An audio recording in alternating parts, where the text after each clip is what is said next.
இப்போ வந்து நம்ம தேர்ட் கர்நாடிக் வார் தான் பார்க்குறோம். 1758 1763 வரை நடந்தது. இது ஏன் நடந்துச்சுன்னா உலக அளவில் வந்துட்டு பிரான்ஸுக்கும் பிரிட்டனுக்கும் வந்து 7 வருஷம் சண்டை நடந்துகிட்டு இருந்தது. 1756 1763 வரையும். என்ன சண்டைனா நார்த் அமெரிக்காவில் யார் வந்து கண்ட்ரோல் எடுக்கிறது, ட்ரேட்ல வந்து யார் டாமினன்ஸ் பண்ணுறது, அதுக்கப்புறம் வந்து அதோட இம்பாக்ட் இந்தியாவில் தொடங்குனுச்சு. இந்தியாவில் இங்கே என்ன பிரச்சனைனா சவுத் இந்தியாவில் யார் வந்து டாமினன்ஸ் எடுக்கிறது அப்படின்றது தான் இங்கே பிரச்சனை. இங்கே 1758 கோட் டி லாலி வந்து பிரெஞ்சு ஆர்மியை வந்து இங்கிலீஷ் ஃபோர்ட்டை வந்து கேப்சர் பண்ண வச்சாரு. செயின்ட் டேவிஸையும் விஜயநகரமையும்.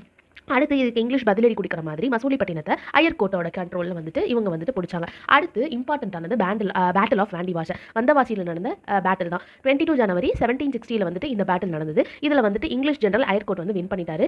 இவங்க லாலியையும் போன வீடியோலேயே பார்த்துருப்போம், பசி இருப்பார்ல, அவரையும் வந்து பிடிச்சிட்டாங்க, பிரிசன் கூண்டில் அடைச்சிட்டாங்க. லாலியை வந்துட்டு பிரான்ஸுக்கு அழைச்சிட்டு போயிட்டு நீ தான் இதுக்கு காரணம் அப்படின்னு சொல்லிட்டு 1766 அவரை வந்துட்டு தூக்கிலிட்டுட்டாங்க, எக்ஸிக்யூட் பண்ணிட்டாங்க. ஸோ இதுக்கப்புறம் என்ன நடந்துச்சுன்னா ட்ரீட்டியோட தானே எப்பவுமே முடியும். இது வந்து treaty of peace of Paris அப்படின்னு 1763 இந்தியாவில் இருக்க ஃப்ரெஞ்ச் ஃபேக்டரிஸை வந்துட்டு கொடுத்தாங்க. ஆனால் ட்ரேட் மட்டும் தான் பண்ண முடியும். ஃப்ரெஞ்சோட பொலிட்டிக்கல் பவர் முடிஞ்சிருச்சு. இங்கிலீஷோட சுப்ரமசி வந்து இன்க்ரீஸ் ஆயிடுச்சு. யாருமே இன்னும் யூரோப்பியன்ஸ் வந்துட்டு இங்கிலீஷ் கூட சண்டை போட மாட்டாங்க. ஓகேவா?